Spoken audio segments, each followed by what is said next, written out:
Hi, my name is Ashley Tyson, and this presentation covers my lab investigation on constant velocity. In this lab, I observed motion in a real-world situation, analyzed it using video software, created a computational model of the motion, and compared the experimental results to the model. I will also explain the physics concepts that apply to this experiment. The main objective of this lab was to apply Newton's second law. Newton's second law states that the net force on an object equals the rate of change of its momentum over time. From this law, we can develop equations that update velocity and position step by step. These equations were programmed into GlowScript, which uses Python to simulate the motion we observed. For my experiment, I recorded a video of an expo marker rolling next to a meter stick. I imported the video into Tracker to collect motion data. In Tracker, I adjusted the coordinate system so that the marker's motion was defined as positive in the y direction. This choice determined the direction of the graphs. The meter stick was used to calibrate the scale so the measurements would be accurate. The starting position value was taken directly from the tracker data table. To determine the starting velocity, I calculated the change in position divided by the change in time between the first two recorded points. These values were entered the GlowScript program as initial conditions. If I had reversed the axis direction, the numerical size of the velocity and position vectors would remain the same, but their signs would change.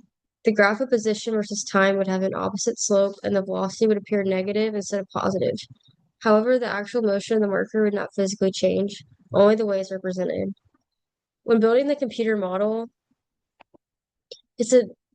I entered the marker's mass, its initial position, initial velocity, and the time interval measured in Tracker. I set the net force equal to 0 because the marker was moving at constant velocity. Since constant velocity means there's no change in velocity, there is no change in momentum. According to Newton's second law, if the change in momentum is 0, then the net force must also be 0. After running the simulation, I compared the positive and time data from GlowScript to the data collected in Tracker. The two sets of results were very similar but not perfectly identical.